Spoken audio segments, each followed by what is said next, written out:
Good morning. Today I'm going to share you how the snowstorm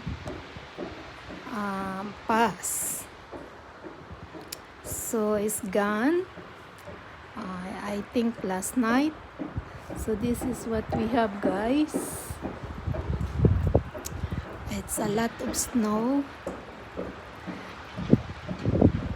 but not that bad. It's nice today. It's not that cold,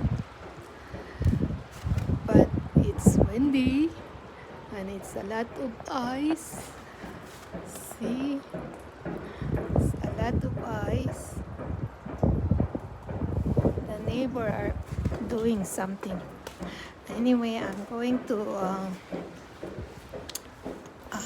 turn to the other side. Here is the other side. See, it's a lot of ice. I don't know if I can walk through the gate. I think I could, but okay. Enjoy the snow, everyone. The geese are so noisy. I don't know where they are. There they are. I see it, guys. Alright. Enjoy the snow.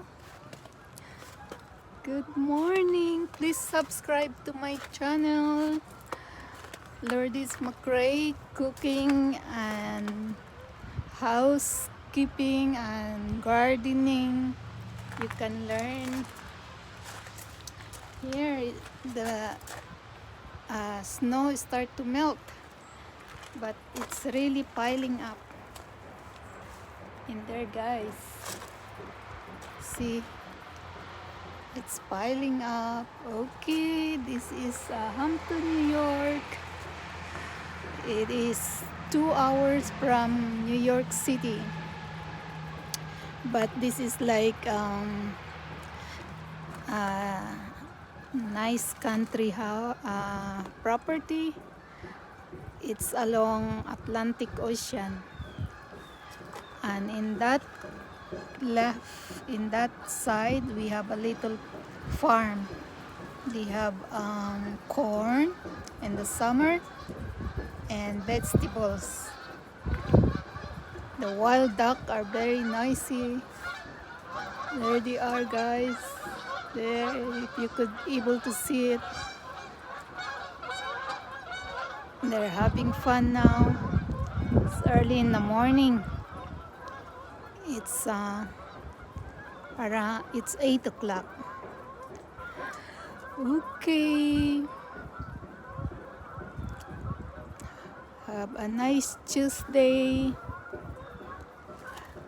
Has a nice morning. Have a nice evening.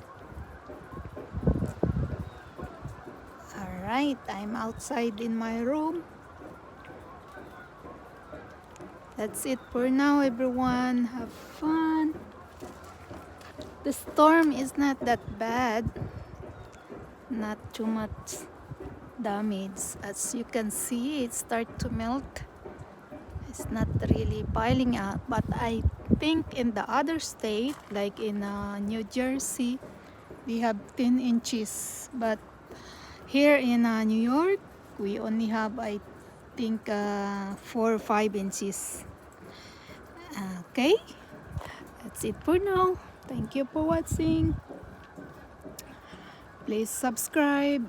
Follow me in my Facebook page. Okay, guys. There they are. Here's the ducks. The wild ducks. I don't know if you see it.